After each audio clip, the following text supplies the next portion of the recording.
Welcome back to another episode of The Market Take, breaking down what's happening around the world in the markets and in crypto.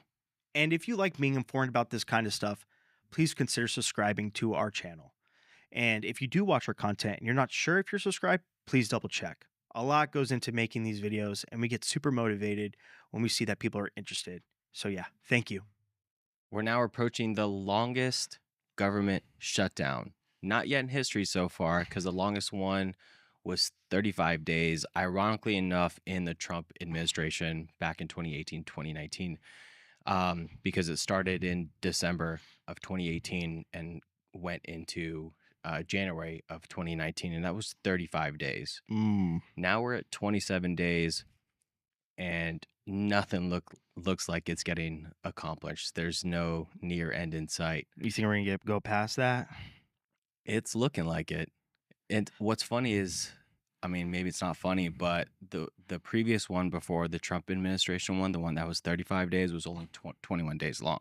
So we're in the second longest one right now, and I think we're going longer. It's just a political witch hunt That too. that's what I was gonna say. I was like, do you think, because again, the last one was the Trump administration. Do we think this one too is just because it's Trump in office? That's why it's taken so long. It's exactly what it is. I mean,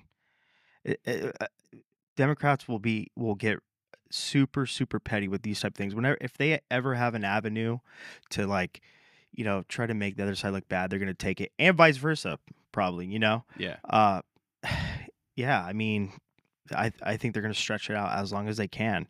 A lot of people might wonder what's shut down in a government shutdown and what stays open. It's a valid question. What does stay open though, and people might worry about this, and people just don't know. But the emergency services will stay open. So whether that be federal law enforcement, federal doctors and nurses at federal hospitals, air traffic control. I know a lot of people were worried about air traffic control and delays like that. Those remain. We've had enough planes crash. Yeah. We don't need any more of that. I know there's people worrying about air traffic control specifically, but there is certain not necessarily emergency services, but can be, right, because they spot uh existential threats that are pretty far out, and you need some kind of science behind it. So we're talking about NASA, we're talking about the National Weather Service, right? Those are still open, but they're minimally staffed. Yeah. Yeah, I know people, when they think the government shutdown, they think everyone's stopping. And I know you put in it and I know you put some work into finding out exactly what's going to be shut down and exactly what's going to stay open. Can you just break that down in like some factual stats for us? Yeah, let me just read it off here. So what stays open, like we just covered, emergency personnel, right? Whether that be active duty military, federal law enforcement, doctors and nurses working in federal hospitals, and air traffic controllers. Certain agencies continue their day-to-day operations with minimal staffing, including National Weather Service and NASA and Army Corps engineers. That's kind of like the civilian sector or private Gotcha. sector of the military. Members of Congress actually continue to get paid because their pay is can't be altered unless there's a law put in place. So quickly again, remind us, you said the National Guard and any other services like that are getting shut down, like the Guard, like is the Army getting shut down? No, right? Is the Navy? No, Which no. So active duty military remains in operation. National Guard, that's where you start seeing like the furloughs, the stop of payment. National Guard, guys, if you don't know what the National Guard is, yes, they are a branch of the military, but it's more of like a you could kind of call it active duty, but it's more of like a state to state thing.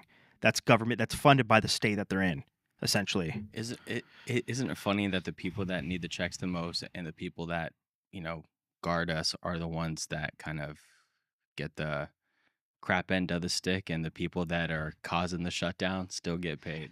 Yeah. I wonder how it's going to play out too, because you know how Trump is on a tangent, sending National Guard into all these different cities Yeah. to clean up crime. I wonder how that's going to work out now. Um, One thing that I did see, and this was like live news, is that Trump said that stamp and EBT will still get paid, and he said that he's going to take it upon himself, and he said, quote unquote, with his friends, mm, make sure that this stuff is paid for. I'm curious who those friends are. mm, that's interesting. But we got some more Fed stuff nearing up. It'll be tomorrow, actually. Big day tomorrow, actually. This is a It's huge week, to be honest. This is like That's a massive week I wa- again. I was speaking to one of our members last night about it too. Shout out David Hogan. And we were talking about like this upcoming week of like all the things that are happening this week, and like me and him both sounded like overwhelmed about it. I'm overwhelmed.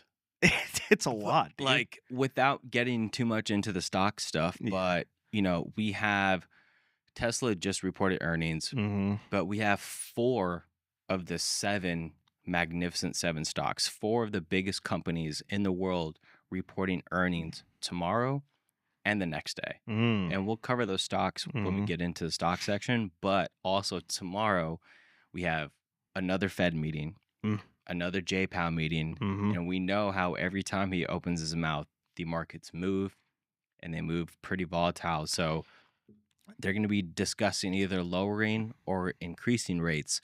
From the chatter that we've been hearing, it sounds like one more decrease is coming, but it's going to be short-lived, and then we'll see some increases towards the end of the year going into next year. Emergency increases Increases. in interest rates. Yes. Why? Because they're playing paddle with us, man. Dude, well, if you remember the last rate cut that we had, the market didn't actually get all that crazy. I think it was like priced in already, Yeah, and it it kind of, was. and It was. kind of cut down. They cut 0.25 basis points last rate cut. Probably going to do the same this rate cut. They want to do a gradual, rate cut going into next year as well, and other Fed meetings. But if the increase, I think, dude, I think people might just snap in half if that happens. I think they might just throw in the towel. And, dude, on top of that, okay, so we have the biggest companies in the world that move the economy as a whole. Mm-hmm. Like Nvidia itself just moves the world nowadays. Yeah. And then we have the Fed rates, Mm-hmm. and then something that no one's really likes, that no one is really talking about is we have the China-U.S. trade deals Mm-hmm. that they've been on this like quote unquote like peace pause, and that's about to expire soon, right? Yeah, but that's kind of like the main reason why the stock market rallied a little bit the other day was because there was good news on that. And Trump and Xi Jinping are meeting in South Korea on October 30th, which is Thursday. Mhm. And what's on Thursday as well? Some big stock news. We'll get into that. But that's a big day too to look out for. But yeah, I mean, they're making it. This is where I have the issue with this, because they're making it sound like there's a lot of progress that happened and that they're finally concluding to it.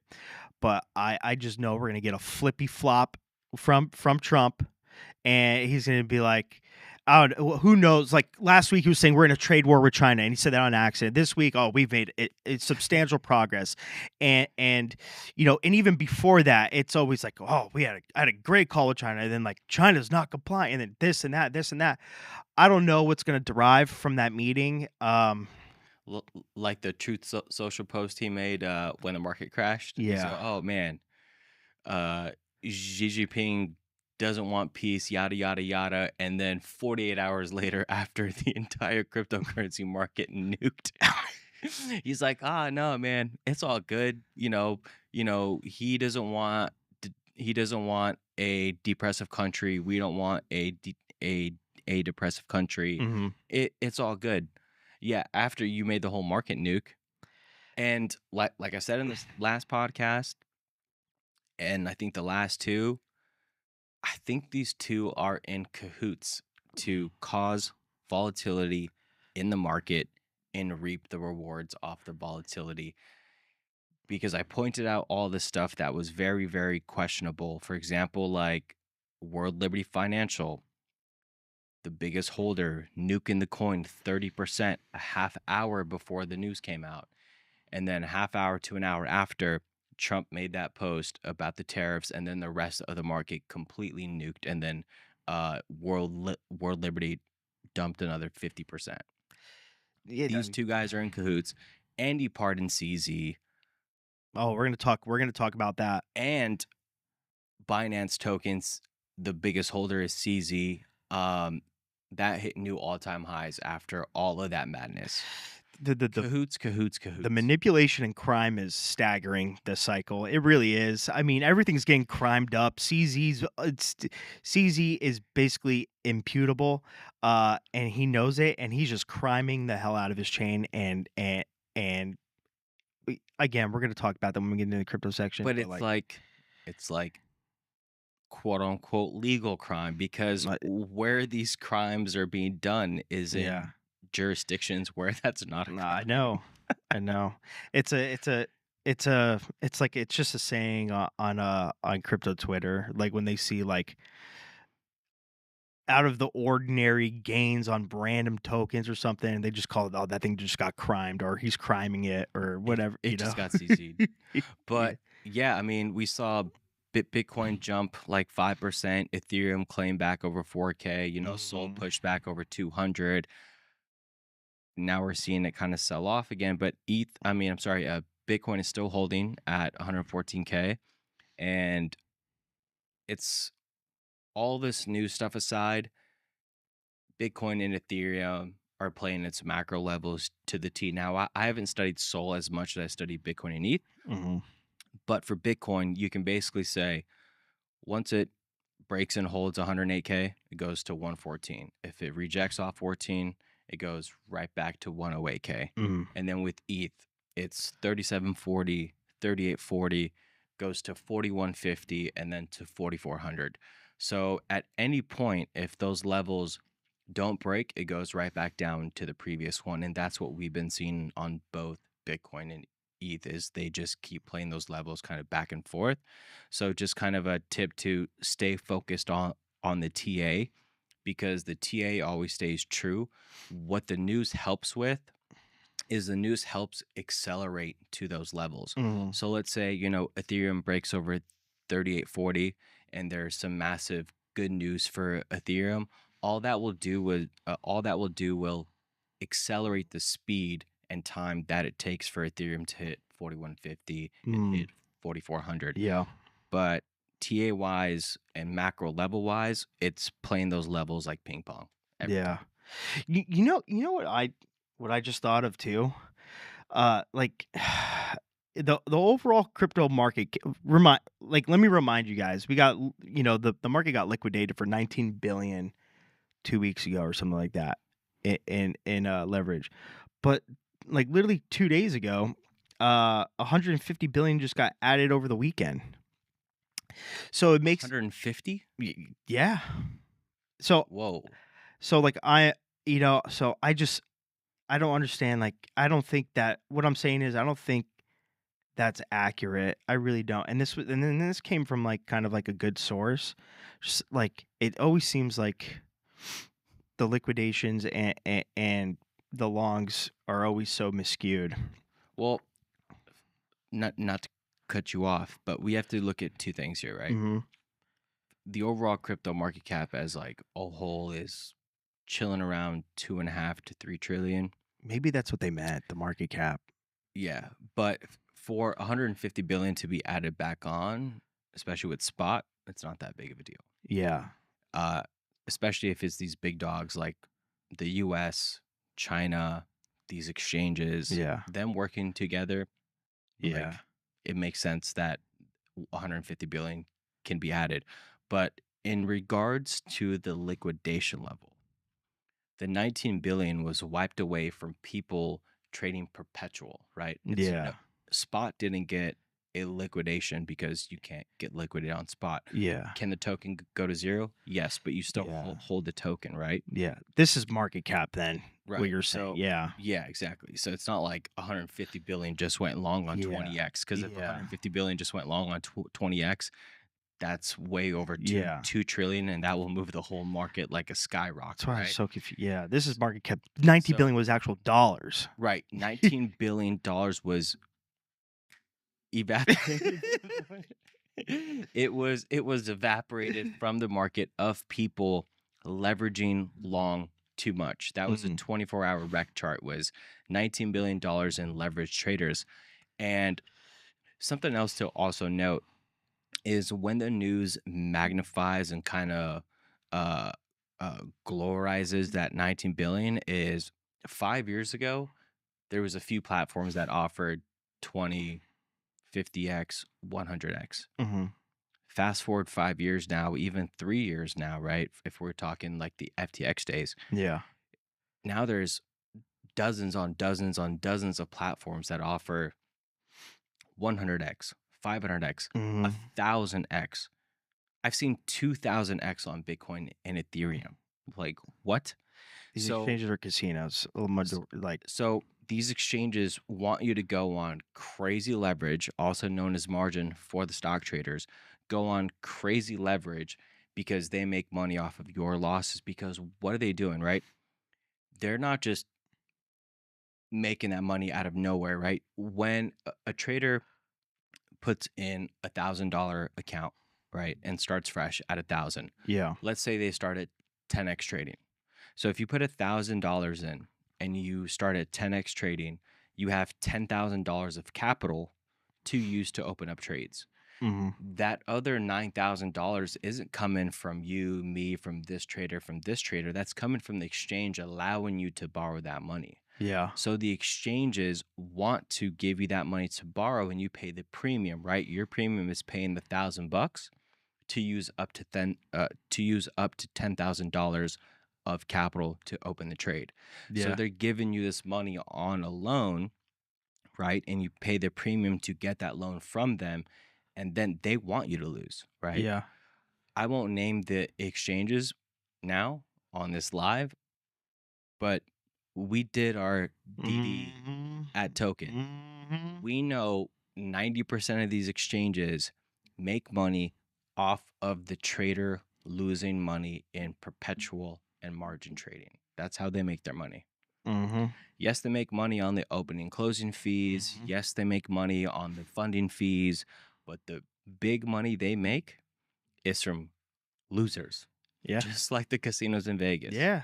So when they offer you 500x, 1,000x, 2,000x, they're not doing that because they want you to go 1,000x and make like 10 million off of a trade. No, they want you to, oh, this guy's this unintelligent that he would open up a 1,000x long and get smoked instantly. It's like the roulette table offering you 32 to 1 to hit 17. Hey, we'll pay you this much on this number. They actually offer you 35 to 1 unless they got 20, 30, 40. 35, Yeah. 35 to 1. But, yeah,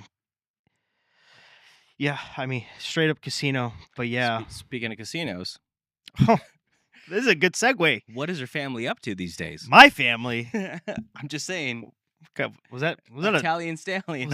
Was that a derogatory joke or something?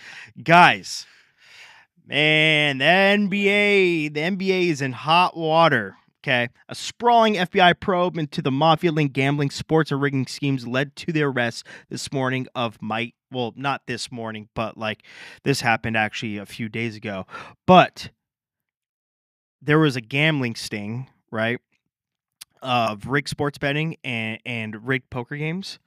It led to the arrest of current active Miami Heat player Terry Rozier and Portland Trail Blazers head coach Chauncey Billups.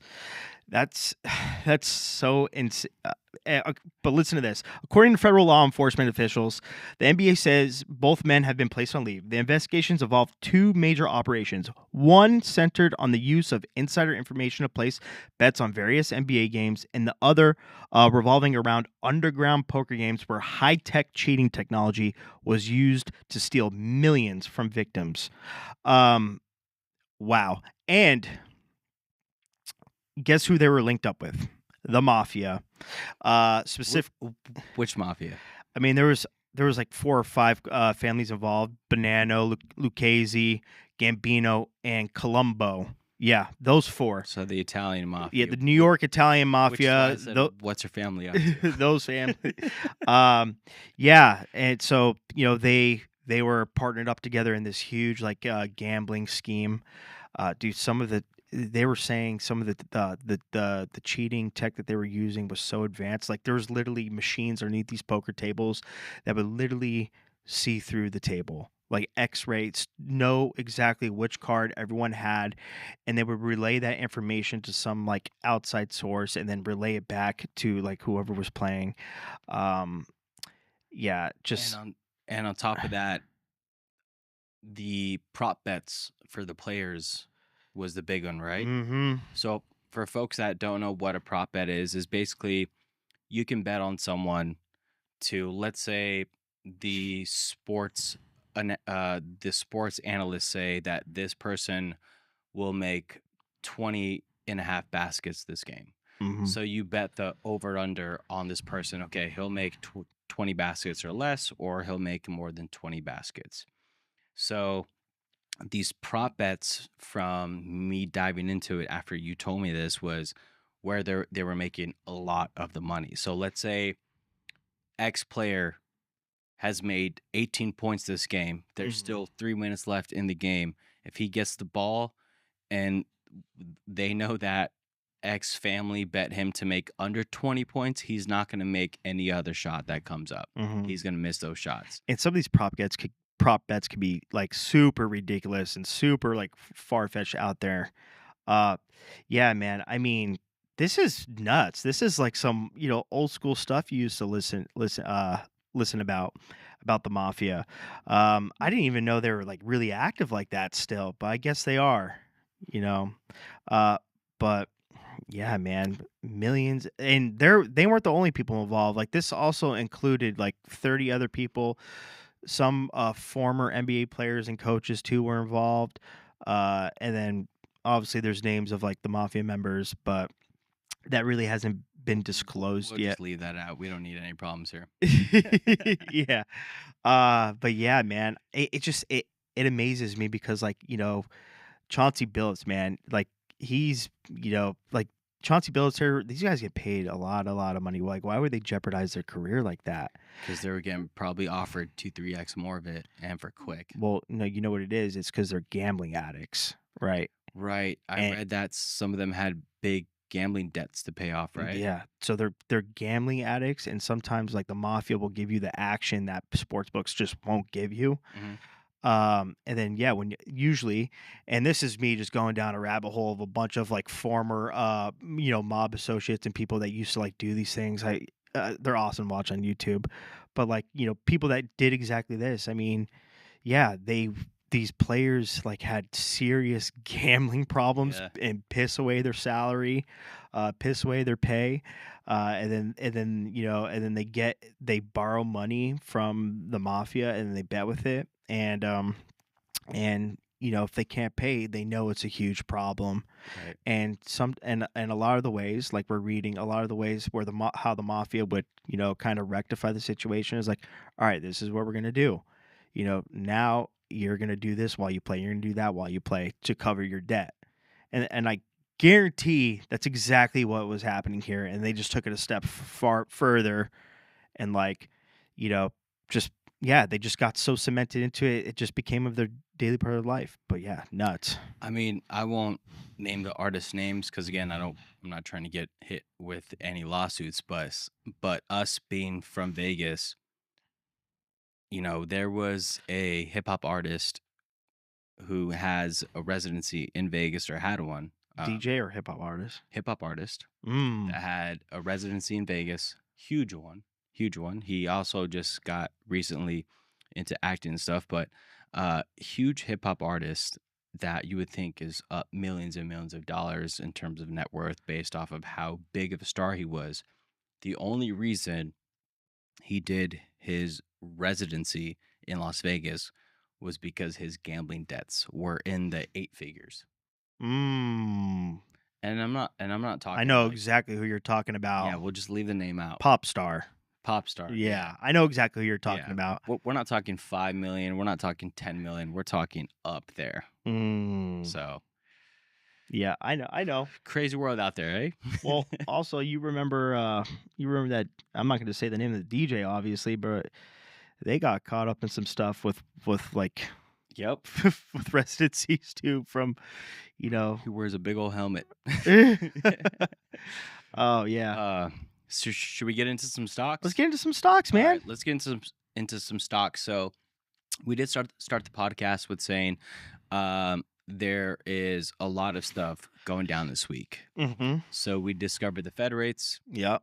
We discussed the U.S.-China trade deals, and the other big factor that was left was the Magnificent Seven earnings. Mm-hmm. So we got Meta and Microsoft reporting earnings tomorrow on Wednesday, the 29th, in case this airs later. But on Wednesday, the 29th, and then we got Apple and Amazon on Thursday on October 30th. I'm doing the massive names here. I'm doing the what's that meme with the blinking eyes? And is Google also reporting tomorrow? I think they reported Didn't they report a few weeks ago? was it a few weeks ago? Yeah. Oh, Could be off. actually no, it is it's tomorrow. It's tomorrow Yeah, as well? Alphabet. Yeah. Yeah, the Alphabet's tomorrow. Microsoft, Mm.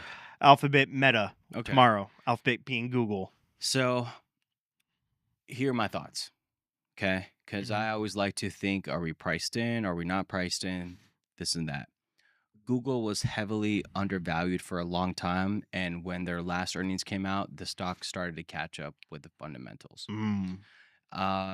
Now, Apple has been pumping. Amazon, not so much. Meta has been doing well, but it's been kind of up and down and sideways with it. Microsoft as well. It's been kind of a few pumps here and there, but if you look at the Microsoft chart from the last earnings that made a gap up and pump like crazy, it's been rather sideways. I think we had a low of just under 500.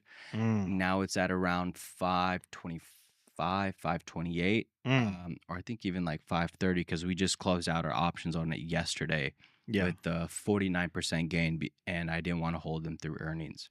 Yeah. So the S&P 500 also just hit all-time highs.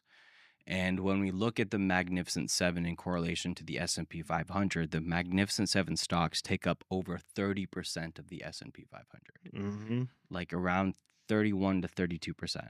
Wow. So the question is, are we priced in? If we look at the S&P 500, there is a chance that we could be priced in. But what I'm looking at is, how are they performing? Because Tesla is also in the Mag 7. NVIDIA is also in the Mag 7. Tesla dropped about 4% on earnings, but has since reclaimed and is now poised to make a breakout. So this is one of those hard times that it's hard to tell what the market's going to do with so much stuff going on. So what do we always say when it's a volatile market? Is to ease off the trades, ease off the gas. If you want to put some feelers out there and stuff that you have high conviction in, do so at your own risk. But with so much stuff happening in the next 72 hours, this is one of those times where I ease off, I lower my position size, and I lower my trading frequency, meaning I'm not trading as much. And what could happen in the next 2, 3, even 7 to 10 days is we could see some huge moves up or down. But you have to wait until the dust settles, until the fighting of the bears and bulls settles to see the actual trend that happens. So instead of risking capital in a risky scenario is ease off the capital.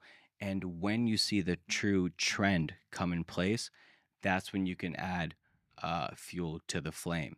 So for me, right, if Tesla, or let's use one of the stocks that have earnings, if Apple is 250 bucks, let's say, Mhm. I don't mind paying 270 bucks for Apple in 2 weeks if I know that the trend is strong and the trend is safe. Mm. I will happily pay more to know that my money is in a less risky environment. Yeah, for sure. This is your domain, man. I mean, you got to figure it out on how to on how to play these scenarios I too. mean, speaking of scenarios, can we I was just about to segue right into that. You know, I know. I can, mean, me and Arthur and our community. I mean, we're in a PayPal trade right now, and for good reason. And Arthur did a really good synopsis on why he thinks it's a great play, and it honestly makes a ton of sense. I want you to break it down again. so if you haven't watched our previous Market Take episodes, one, you need to, because we give out diamonds in Sauce, those. Sauce. absolute sauce, juice. This one was in Singapore, Mm-hmm. which was about 3 weeks ago now, where I said PayPal is down over 75% from all-time highs and was down around 20 to 22% for the year. So I've been in the stock market since 2017. I started in crypto in 2016. And the whole time that I've been in the stock market, technicals always front run fundamentals. Mm. So what that means is a chart is always ahead of what the actual company itself is doing, meaning debt to profit, price to earnings, like their cash balance sheet, their projected growth. Tesla was a prime example of that for you OG traders that traded Tesla to $2,000 to $4,000 Mm. pre-stock split. Now, because Tesla has had stock splits, it's trading at 400 and some change. Mm. But the real price of Tesla is over $4,000 if you don't count the split. So the reason why it was so far ahead was because smart money, hedge funds, Wall Street, they don't look to see what this company is going to do in 3 months, 6 months, 12 months. They look to see what this company can do in 3 years from now, 5 years from now, even 10 years from now. And they see, will this company last 10 years from now? The Yeah. reason why Tesla gained so much value so quickly is because they saw Elon. They saw what Elon's done in the past with PayPal. Uh, they saw what he was doing with SpaceX, and they realized, hey, this isn't just a car company. We're investing into the CEO, right? Mm. We're investing into what Tesla can become in the future. Right now, Yeah. they got the taxis, they got the semis, they got the solar, this that. It's becoming one of the biggest companies in the world slowly, Yeah. and that's why that's why they might even give him a pay package of what $1 trillion if he can get the Tesla market cap up to 8 trillion. Insane. So right now it's at like 1.5 trillion. So he has some work to do. And of course that 1 trillion isn't like a $1 trillion cash payment. It's basically all in stock options. Yeah. So I don't think uh, anybody has a trillion just liquid like that, do they? maybe some oligarchs, maybe CZ. Who knows? So anyway, back to the point of PayPal, right? Yeah. So PayPal was the one stock that was not participating with the others in terms of the technicals and the chart. Mm. Because if you looked at the fundamentals, and I don't want to get too much into it now because we did it 3 episodes ago, PayPal had a increased user rate over and over, increased average price per transaction rate over and over. They got more and more partnerships with crypto. You can buy crypto on it, especially if you're outside of the US. You've been able to do that for years. Where PayPal also started to gain a lot of traction was in working capital loans for the businesses that process transactions on PayPal, just like we do, Yeah. and in business loans. And what Mm. PayPal did very well with especially the working capital loans, is they were some of the cheapest fee uh, working capital loans out of any others. Way less than Stripe, way less than them. Really good rates. And then when they introduced the business loans as well, they were killing it with that. And they've continuously grown and grown and grown. So I said this stock is way too undervalued. They're cooking something up. The price doesn't make sense with how well this company is doing. And as of today, October 28th, about 2 hours ago, some of the biggest news leaked ever. Guys, this is after I told you to buy Tesla when it was 50% off, after I told you to buy Apple when it was 50% off, when I told you to buy Nvidia when it was like 30% off. I warned you guys about this. I screamed it in the podcast 3 weeks. You were screaming it. Screaming it. You were screaming it. And then what did I say, guys? I said I got one more in me. It's PayPal. I talked about it in the last episode too, PayPal. And then the news comes out today. PayPal partners with OpenAI to do wallet payments and basically to do payments on ChatGPT and all of OpenAI. And what happens today? The stock soars a whopping 14%. My nipples just moved. They did. That's only because I got skin in the game. But like, we do got some skin in the game. I just woo. PayPal dipped a bit. I bought like 14 more contracts, so I'm heavy in the game. As soon as this podcast ends, 15 contracts. I bought 14 more contracts. Yeah. All right, Daddy Warbucks, relax. So as soon as this podcast ends, we have some profit taking to do, and then we got some bills to pay. But wow, I mean, I couldn't have said it any better. And then the earnings came out about 2 hours after that. They beat earnings as well. Oh, dude. Most undervalued stock. Wasn't that what you were saying? The most undervalued stock we've made. Honestly, now that I think about it, because guys, I do all the social media, and we do all like the podcasts and all the shorts and everything. Not only did Arthur, in detail break this down on the market take when we were in Singapore, we've launched not countless, but a few shorts about it. We've put it in our Discord numerous times, like over and over again. We were literally drilling it in your head. You just posted a reel about this saying the most undervalued stock, and I think I spoke about that in Austria, which was the last pod, basically. Yeah. Man, I can't wait for is it still 2:30 our time, right? Yeah. The market opens at 50 minutes. I can't wait to collect our profits. Man, I think we leave stocks on that awesome note and go into crypto, huh? It doesn't get any better than that. Guys, all right. Time for crypto. And I'm going to start grave dancing right now. Okay?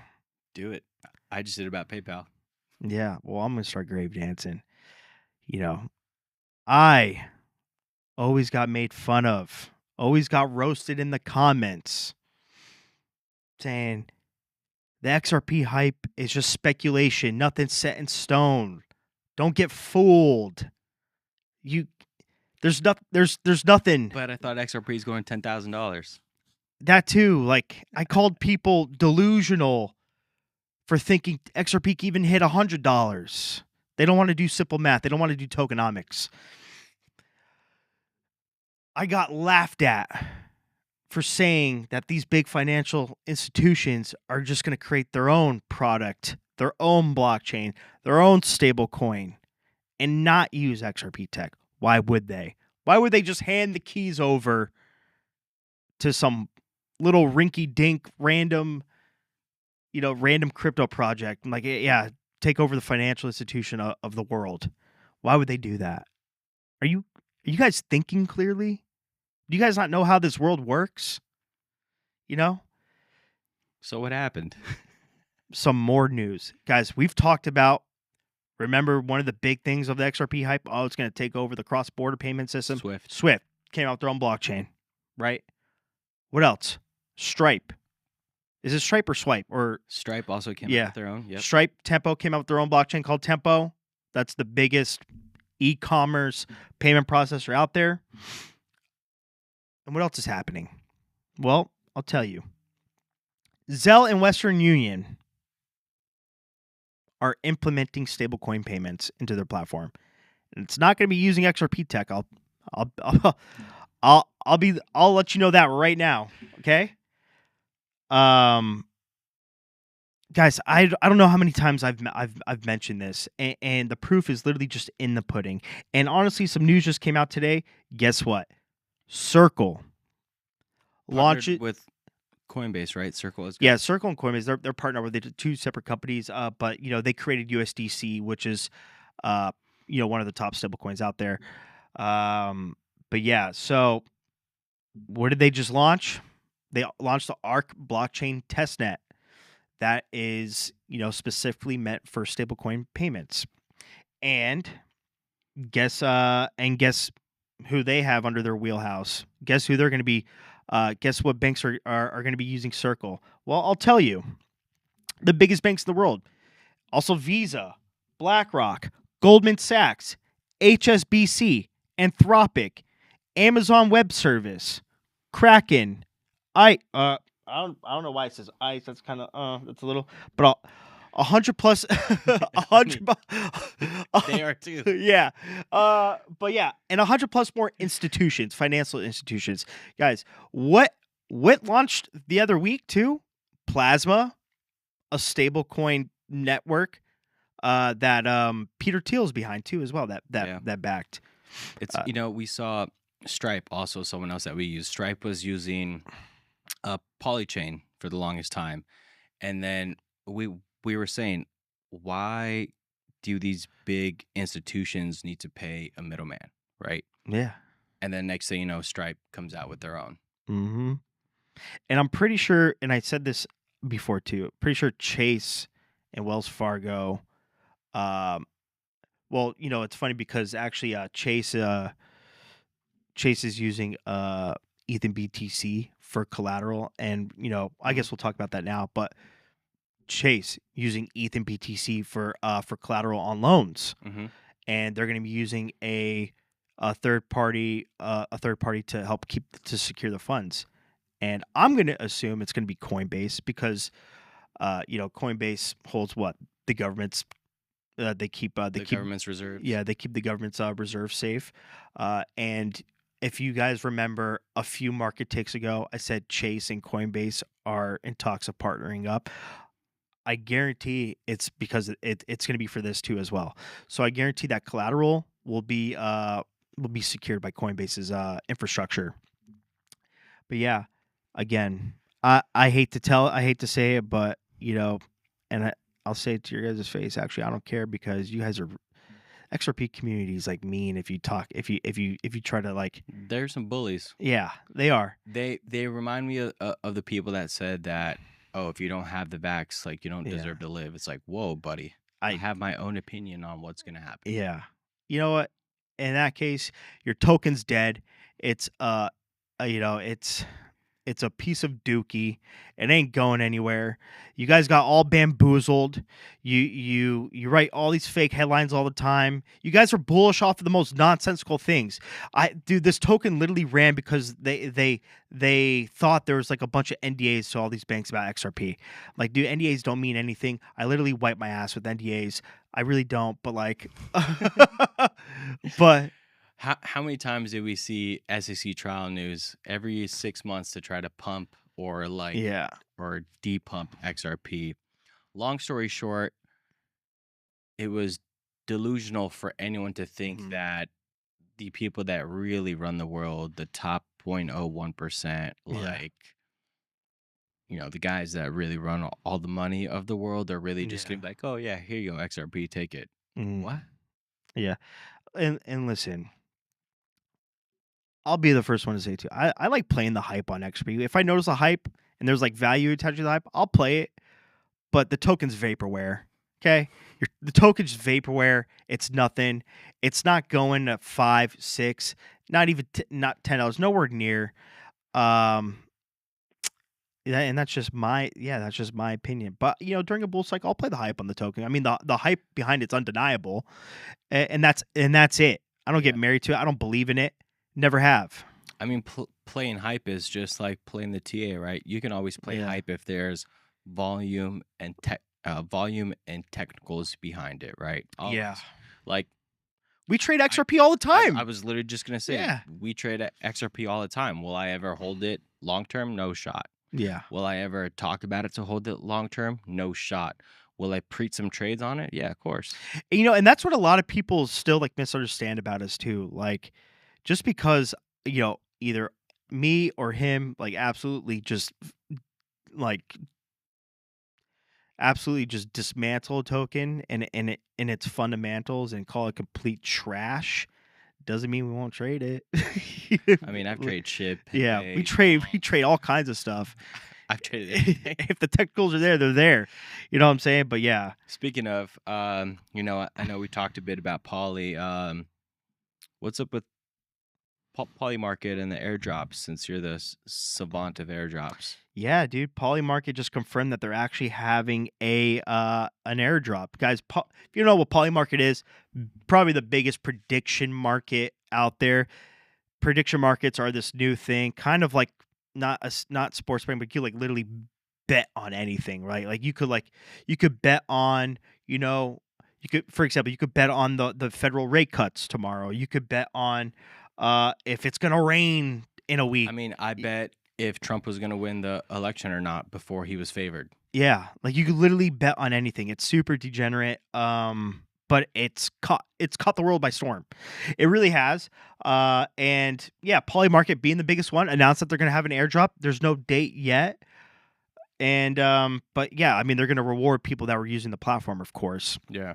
Yeah, I just I wanted to throw this in because I thought it was pretty significant because I know there's some people out there that they use Polymarket. So if you do use Polymarket, be on the lookout for this. Isn't the CEO like a dude he's super like young? He's a new Mark Zuckerberg. Yeah. He's a unicorn. Yeah, he's the youngest billionaire, I think. Yeah, youngest billionaire in the world at 22, 23? 23. Crazy. Yeah, 23 years old. And he yeah, dude. How crazy is that? Man. Insane. Right time, good hype. That's why Lucra is going to be a game changer. Right time, right hype. Well, dude, a lot of people are starting to count with prediction markets too. And we talked about this last Oversaturated. literally, it's going to get really oversaturated. Way oversaturated. I mean, we talked about it last pod too. Like, right, DraftKings acquiring that little prediction market thing that they acquired. What's going to happen is the big dogs and the big titans, especially the MGMs, the Caesars, are going to buy out all the small ones. Or, for example, like a Polymarket will buy out the small ones and just shut them down. Like when Tinder became such a big thing, I actually know a guy that lives here in Copenhagen who sold multiple apps to like a Tinder. He made his own dating apps for a different niche of the world and just sold them. Yeah. Yeah. Has a sick boat here. A sick Ferrari. That's sick, dude. Yeah. Yeah, man.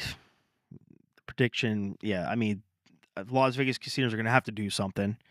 They're going to start acquiring all the ones that disrupt a bit, for sure. It's the name of the game, man. They'll probably get like a crazy law passed too.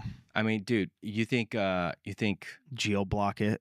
Microsoft, they only invested into OpenAI? Dude, they invested into so many other AIs just to shut them down. Mm-hmm. And once they do that too, is they make sure that the CEOs and the founding team sign a non-compete where they can't just open up shop and make another one the next day. About non-competes, did that law ever pass where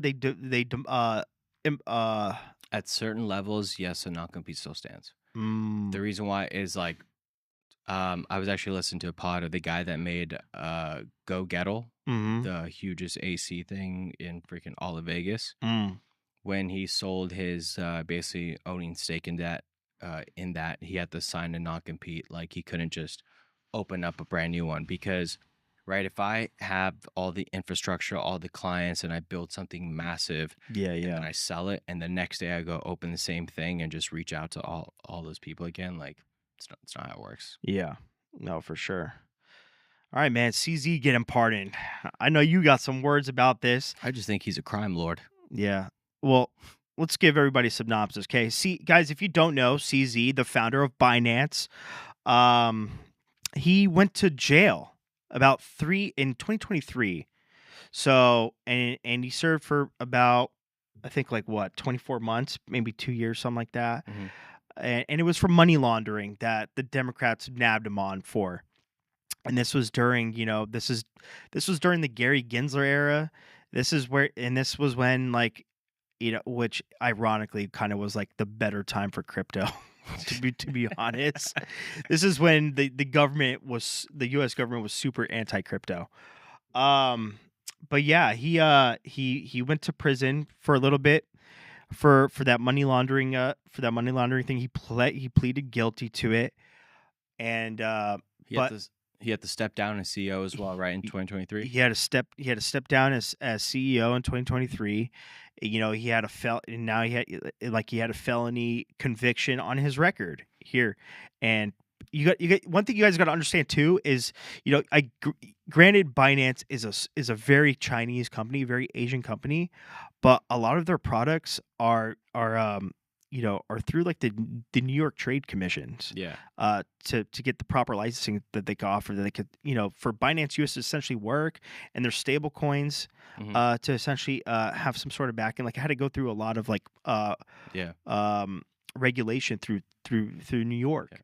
He did have to pay like 4 billion plus in fees, but I think his overall net worth is like 64 billion. The Yeah. guy's loaded. Yeah, he's super loaded. And he has the biggest share of BNB Yeah. that just hit new all-time highs after that crazy liquidation event. I don't trust this guy at all. And his token in it barely moved during that whole thing. No, it did, but then it rebounded immediately compared to the other tokens. Okay, not only did it rebound immediately, it hit new all-time highs within 24 hours. Ridiculous. What in the sheen was that? That was not natural. No way did the token drop from $1,200, drop 30, 40, 50%, and then skyrocket up to new all-time highs. Dude, there was some big alts that literally wicked to zero. The candle didn't like fill to zero, but like that wick touched zero. That's so insane. And we're talking like market caps of like $1 billion plus on these tokens that did that. That was, I don't, dude. That was just like, If you guys saw the episode of the Market Take when we were in Austria 2 weeks ago, when I was breaking this all down, I said, and I tend to have a pretty good nose on this. As I said, I think World Liberty Financial is involved. I think CZ is involved. I think Binance is involved, and U.S. and China are automatically in that because World Liberty Financial is tied to Trump. CZ and Binance is tied to China. There was some colluding there. dude, crypto Twitter, I think so, without a doubt. bro. Crypto Twitter immediately pointed the fingers at CZ, like immediately, like within a second, like they're like, oh, I'm trying so hard not to curse, but yeah, Don't. yeah, I know. Yeah, I mean, dude, just absolutely roasting CZ on the timeline, but yeah, so Trump pardoned him. That's and people might ask, okay, what's a pardon? Like, he's not in jail anymore. Well, it actually takes his felony conviction off his record, and that could bring him back as a CEO of Binance, which I think he's going to do. There was a little bit even more to that story on the reason why he went to jail was because they were saying that a lot of the transactions that were happening in 2023 was transactions by Hamas, transactions by Al Qaeda. I remember that. Yeah, There's some stuff going on. dude. You know what, bro? I mean, crypto's still used for that. Like, if your platform is like massive and readily available, like it's impossible to like tell who's using your platform. Yeah, Binance KYCs for the most part. Do they KYC everywhere in the world or just the US? Everywhere now. Yeah. Yeah.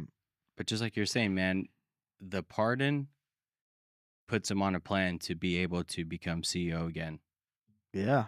So And this honestly sent a message out to the crypto world that like crime is pretty much legal. Well, in your legislation. yeah. Yeah. That's why, that's why for anyone that's on these exchanges, you need to look at not where the exchange is headquartered. You need to look at where the exchange is actually registered in, where the exchange is, not the headquarters, not this office, not this, because a lot of these exchanges are Seychelles, Palau, Lithuania, where this stuff isn't illegal. Yeah. So they're still following the laws, right? It's not illegal. It's just very, very, very frowned upon. Well, this is what worries me the most, right? Like how I just said, like it sends out a message. Like, what makes you think like all these founders aren't going to like, all these like existing founders, new project founders are going to use this kind of like as an excuse to do scummy things because they know there's not going to be any repercussions for it, right? So now you got to like be ultra careful of what you're getting into, uh, because even the biggest things could turn out to be just Yeah. a scammy I, dog water. I mean, I think if a founder's gonna be scummy, he's gonna be scummy either way. And some of these exchanges wanted a rug a few years ago. They probably could have already, but we were just at token 2049. How many new exchanges did we see? Let's not say the names, but you remember we saw some new exchanges, and you remember when we spoke to X Contact said, "Oh, we actually own that exchange." We're like, "What the hell? Yeah, You guys own the exchange?" they own a lot of exchanges. And not only that, they were like, "Oh, we actually own half of this exchange too." I was like, "What?" Like, because when you talk to this exchange and this exchange, they talk bad about to each other, and then you find out the nit and grit. This exchange owns half of that one. This new exchange just came out. They actually own that exchange. Dude, that was actually pretty wild. Like those we'll call them We won't say names. yeah, like we'll call those people like they were literally ripping on other exchanges that own them. Yeah, And just because I didn't think that because we were talking to the people at the conference, yeah, and then when we talked to the higher ups, we found out the juice. yeah. So these guys just thought they're competing against each other. Little do they know they own each other.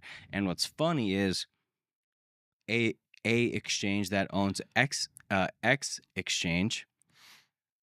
A exchange is getting more and more regulation and more stuff brought to their attention because of how big they've been getting.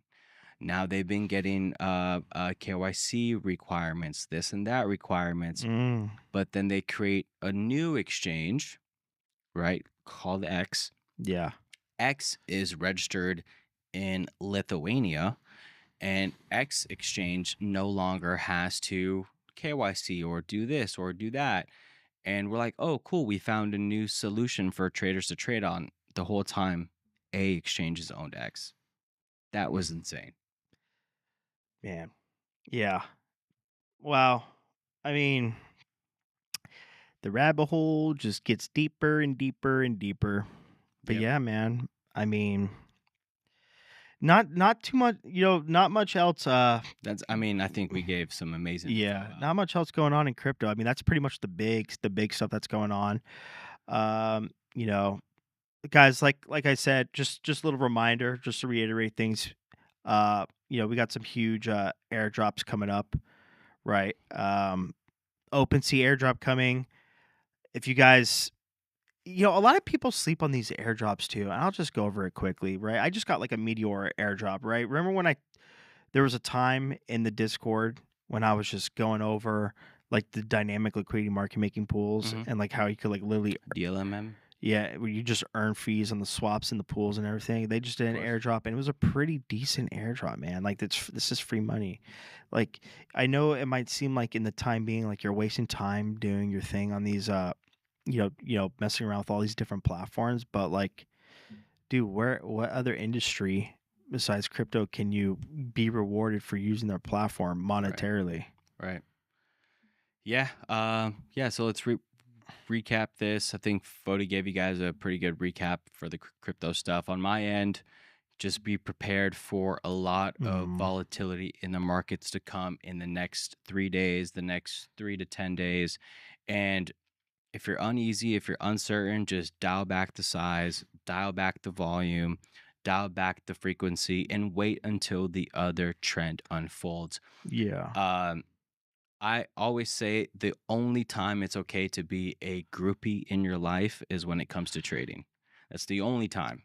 So whether the bull is the winner or the bear is the winner, follow whoever is the winner and don't fight the trend because the trend will beat you. I think Dude, that's all we got for this episode. before we ended, bro, that Trump short last night was beautiful. It was beautiful. It went Same Thanos strategy. Get on it. Man, that played out beautiful. That was nice. Every level. Quick scalp. All right, that's all we got on this episode of the Market Take, guys. We'll see you guys on the next one. Yeah, take it easy.